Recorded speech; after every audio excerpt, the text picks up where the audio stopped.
Après le comparatif des iPhones classiques, on passe aux iPhone Pro et aux Pro Max, bien sûr. iPhone 16 Pro versus iPhone 15 Pro versus iPhone 14 Pro, lequel choisir et quelles sont les vraies différences? On va tout comprendre.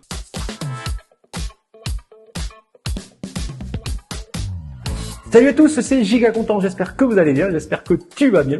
Si tu es nouveau sur ma chaîne, sois le bienvenu. Si vous êtes ici en train de voir ma trogne sur cette vidéo, c'est que l'idée de changer de joujou ou tarot vous habite, vous envahit. Et vous avez bien fait de venir dans cette vidéo. Je vais explorer en profondeur la gamme des iPhone Pro disponibles en ce moment, à savoir l'iPhone 16 Pro et l'iPhone 16 Pro Max bien sûr, mais aussi les iPhone 15 Pro et 15 Pro Max et l'iPhone 14 Pro et 14 Pro Max. Pour essayer de vous apporter quelques réponses et vous aider le mieux possible à faire votre choix et comprendre si les nouveautés sont si utiles que ça pour vous. Pour ma part, je change de joujou tous les ans parce que je loue mon iPhone chez Nextmobile. J'attends donc avec impatience mon iPhone 16 Pro Max. C'est l'un des nombreux avantages de la location de joujou. Plus d'infos dans la description et même un code promo rien que pour vous. Sachez que seuls les iPhone 16 Pro sont disponibles sur l'Apple Store, mais si vous voulez vous offrir un iPhone 15 Pro ou un iPhone 15 Pro Max, c'est possible ailleurs dans les bonnes crèmeries.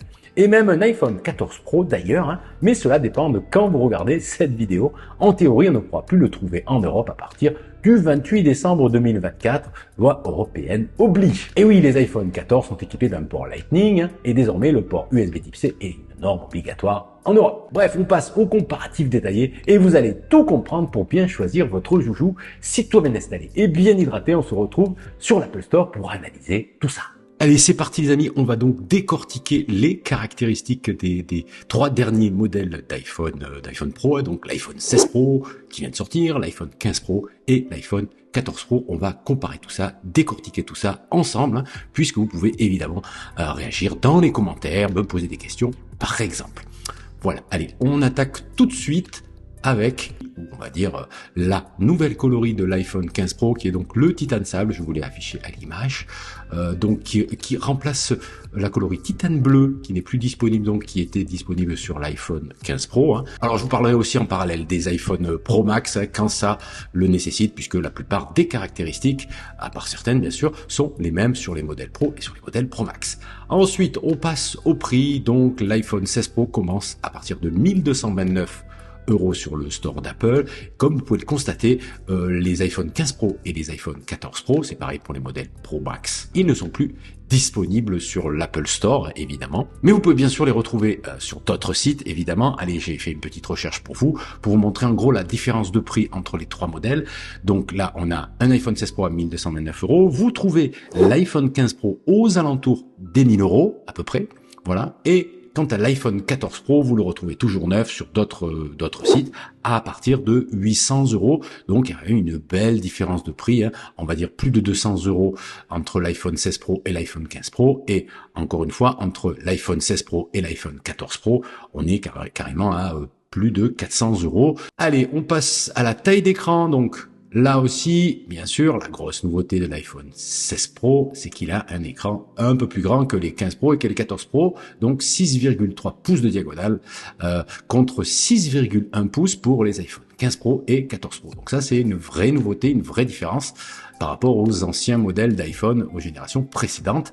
Technologiquement, c'est la même génération d'écran, du Super Retina XDR, technologie ProMotion. Donc, c'est la technologie qui permet d'adapter en fait le rafraîchissement. Voilà, donc on monte jusqu'à 120 Hz sur les trois modèles. Vous avez la fonction écran toujours activée, Always on Display sur les trois modèles.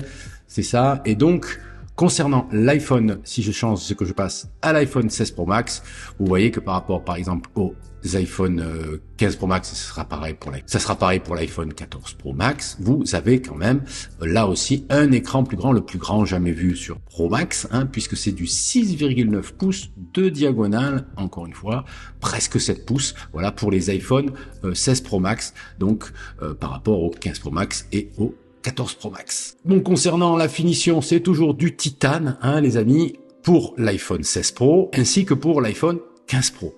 La grosse différence, évidemment, pour le 14 Pro, c'est qu'on est sur de l'acier inoxydable, évidemment. C'était la grosse nouveauté des iPhone 15 Pro. Voilà, c'est renouvelé sur l'iPhone 16 Pro, donc ça fait la différence. Vous n'avez pas de titane sur l'iPhone 14 Pro. La génération de puces, on est sur l'iPhone 16 Pro, sur la toute nouvelle puce évidemment, la plus puissante, la 18 Pro donc, versus A17 Pro sur l'iPhone 15 Pro et la puce A16 sur l'iPhone 14 Pro.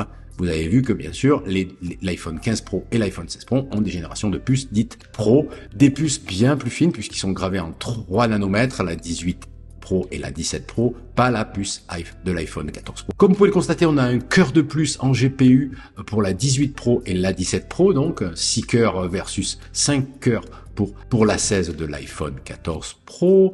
Donc en gros, l'iPhone 16 Pro et l'iPhone 15 Pro ont une puce bien plus puissante et bien plus efficace au niveau énergétique que l'iPhone 14 Pro, pour vous la faire courte. Grosse nouveauté exclusive de l'iPhone 16 Pro, c'est la fameuse commande d'appareil photo, le nouveau bouton capacitif qui permet en fait de contrôler la caméra, la partie photo et vidéo, donc qui permet par exemple de faire la mise au point via ce bouton, contrôler le zoom, déclencher évidemment la prise de vue ou la prise de vidéo.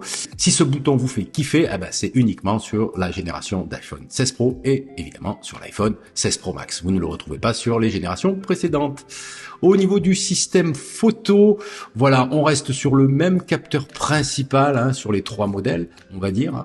Voilà, c'est pareil pour les modèles Pro Max, avec effectivement une nouveauté puisque le grand angle passe aussi en 48 millions de pixels uniquement sur l'iPhone 16 Pro, alors que sur les iPhone 15 Pro et 14 Pro, on reste sur l'objectif de 12 millions de pixels. Donc on est sur on va dire une harmonie plus importante sur l'iPhone 16 Pro. On a, on va dire, 2 capteurs de la même qualité, on va dire, à voir bien sûr pendant les tests, mais sur le papier, c'est voilà 2 capteurs de 48 millions de pixels pour l'iPhone 16 Pro et le fameux mode fusion qui va permettre effectivement de rectifier certains artefacts de lumière. Voilà, ça c'est aussi nouveau sur l'iPhone 16 Pro.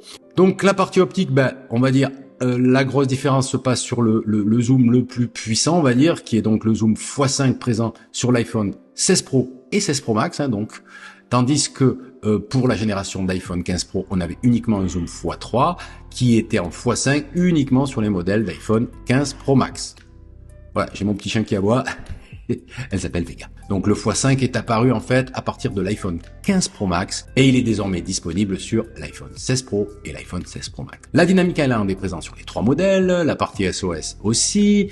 Alors on passe à l'autonomie. Alors là effectivement on a sur le papier un gros bond en avant puisque Apple annonce sur l'iPhone 15 Pro et l'iPhone 14 Pro jusqu'à 23 heures d'autonomie, donc en lecture vidéo. Et là, l'iPhone 16 Pro passerait à 27 heures de lecture vidéo, soit, si je calcule bien, 4 heures de plus, ce qui est assez impressionnant, voilà. On peut peut-être comparer pour le plaisir entre le 16 Pro Max et le 15 Pro Max pour voir si c'est aussi pareil. On annonce 4 heures de différence entre les modèles Pro Max, entre le 16 Pro Max et le 15 Pro Max. Donc une belle différence effectivement d'autonomie. Donc là, c'est clairement dû à la puce A18 Pro qui a été encore optimisée par rapport au modèle d'A17 Pro pour proposer à la fois plus de puissance, pas énormément, beaucoup plus de puissance, mais en tout cas un meilleur rendement énergétique, donc plus d'autonomie. Ensuite, aussi, on passe à l'USB Type C sur l'iPhone 16 Pro, 16 Pro Max bien sûr, et iPhone 15 Pro, 15 Pro Max. Donc l'USB-C en USB 3, donc beaucoup plus rapide que sur les iPhone 15 et les iPhone 14. Voilà, ça c'est pour les modèles. Et effectivement, l'iPhone 14 Pro est un peu à la traîne puisqu'il est passé au Lightning et il ne prend en charge que l'USB 2. Voilà, mais la grosse différence effectivement c'est l'USB 3 et ça fait une belle différence par rapport au Lightning, qui est un port assez lent, il faut bien le reconnaître. Ensuite, pas trop de différence, Face ID pour les 3 modèles, 5G aussi. Alors au niveau de la charge, alors Apple annonce sur l'iPhone 16 Pro une recharge sans fil MagSafe jusqu'à 25 watts avec un adaptateur 30 watts. Ok. Donc l'idée c'est que désormais en sans fil via la recharge MagSafe, vous pouvez charger votre iPhone à 25 watts, ce qui est plutôt pas mal, assez rapide. On verra, Apple ne communique pas sur la vitesse de charge via le port USB Type C, voir si ça s'est amélioré, pour voir si on va enfin atteindre au moins dépasser les 30 watts, on espère. Mais ça, on verra pas dans les tests puisque Apple ne communique pas. Donc les iPhone 15 Pro et 14 Pro n'ont pas cette vitesse de charge sans fil. Voilà, c'est aussi une autre différence. Au niveau du stockage, c'est pareil les amis, on a du 128, du 256, du 512 ou du 1 Tera. Voilà, c'est à vous de voir, mais on a là-dessus les mêmes possibilités sur les 3 modèles d'iPhone Pro. Donc au niveau des détails de l'écran, vous n'avez pas une énorme différence entre les trois modèles, si ce n'est sur l'iPhone 16 Pro, vous avez une luminosité minimale de 1 nits, et ça c'est unique dans la gamme des iPhone 16 Pro. Ça permet en fait de descendre la luminosité de l'écran quand c'est possible au minimum, ce qui permet en fait d'économiser beaucoup l'énergie, d'où les fameux 4 heures de plus d'autonomie. Voilà, au niveau des dimensions, effectivement, pour résumer, l'iPhone 16 Pro a une hauteur plus importante, une largeur qui est équivalente à l'iPhone 14 Pro. L'épaisseur est similaire à celle de l'iPhone 15 Pro, mais effectivement un peu plus épaisse que l'iPhone 14 Pro. Et au niveau du grammage, on est à 199 grammes contre 187 grammes sur le 15 Pro. Donc il est plus lourd que l'iPhone 15 Pro et plus léger que l'iPhone 14 Pro. Voilà. On creuse un peu pour les différences au niveau de l'iPhone 16 Pro. On passe à un mode macro en 48 millions de pixels, alors que le mode de macro de l'iPhone 15 Pro et le 14 Pro tournaient sur du 12 millions de pixels. Donc on a un mode macro, on va dire, plus précis, plus défini, voilà, de meilleure qualité tout simplement. Les photos spatiales sont présentes sur le modèle 15 Pro et 16 Pro, donc pas sur le 14 Pro. Vous savez que les photos spatiales, c'est tout simplement la possibilité de faire des photos que vous pouvez ensuite voir avec votre Apple Vision Pro, le fameux casque AR/VR de chez Apple. Voilà, si vous n'en avez pas pour l'instant, c'est pour le futur, on va dire. L'objectif avec revêtement anti-reflet, ça c'est unique à l'iPhone 16 Pro. Encore une fois, ça permet d'éviter les artefacts de lumière, ça permet d'avoir un peu éviter les reflets non désirés lors des prises de vue photo et vidéo. Ça c'est plutôt sympa. On verra si c'est efficace lors des tests. Et vous avez bien sûr l'Apple ProRAW, donc ce qui est la qualité photo, on va dire brute, sur les trois modèles. Alors les nouveautés vidéo, il y en a une qui est assez marquante pour vraiment les amateurs de vidéo. Eh bien c'est en fait la prise en charge du ralenti en 4K jusqu'à 120 images par seconde pour l'iPhone 16 Pro, ce qui est unique sur la gamme des iPhones, et d'ailleurs dans le monde du smartphone, il y a que Sony qui fait la même chose. Xiaomi le fait aussi, je crois. Mais bref, c'est une fonction qui est très rare sur les flagships, c'est-à-dire c'est un super ralenti en 4K. Voilà, que vous pouvez faire avec un super rendu. Donc j'ai hâte aussi de tester cette fonction-là. Mais c'est unique donc aux iPhone 16 Pro et aux iPhone 16 Pro Max. Ensuite, nous avons les 4 micros de qualité studio. Donc ça, c'est nouveau aussi pour les iPhone 16 Pro et 16 Pro Max. Ça permet en fait de faire des enregistrements audio de meilleure qualité et ensuite de choisir avec l'option mix audio, si on veut mettre en avant la voix de la personne, si on veut mettre en avant la voix de la personne plus, on va dire les ambiances sonores autour, etc., faire du mix audio grâce à ces micros de qualité studio. Et vous avez aussi la fonction de réduction de bruit de vent lors des enregistrements, effectivement pour écraser toutes les pistes sonores liées au vent. Voilà, ça c'est unique au modèle 16 Pro et 16 Pro Max, ça c'est une nouveauté exclusive. Alors, il y a même une fonction qui disparaît pour l'iPhone 16 Pro, c'est l'enregistrement vidéo HDR en Dolby jusqu'à 4K. C'est plus possible avec la caméra avant. C'est très étrange. Tiens, j'avais pas remarqué ça. Dites-moi dans les commentaires si ça vous paraît étrange ou pas. Moi, je trouve ça étrange. Voilà, on a une fonction de moins sur l'iPhone 16 Pro par rapport à l'iPhone 15 Pro et l'iPhone 14 Pro aussi. Bizarre. Donc au niveau réseau, l'arrivée du Wi-Fi 7 sur les iPhone 16 Pro, et d'ailleurs sur toute la gamme des iPhone 16, voilà, par rapport à l'iPhone 15 Pro qui était équipé en fait du Wi-Fi 6E, la dernière génération du Wi-Fi 7, ça permet d'avoir accès à un réseau plus stable, plus rapide et plus efficace en portée, en gros.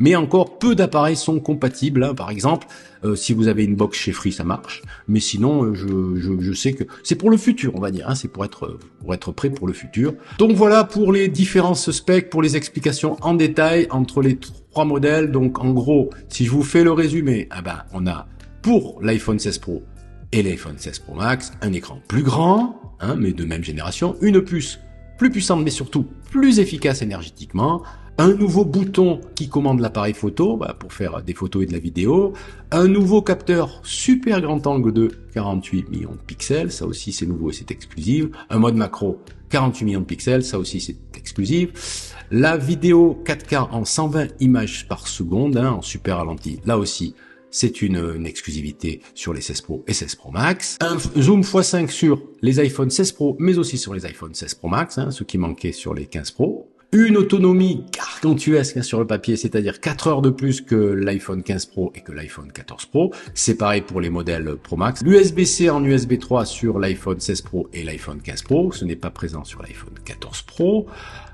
une recharge sans fil plus rapide sur les modèles 16 Pro et un Wi-Fi 7. Voilà, vous avez, je pense, pas mal d'éléments si vous êtes en train de réfléchir pour passer un iPhone 16 Pro ou un iPhone 15 Pro ou un iPhone 14 Pro. Vous avez tous les éléments, les amis.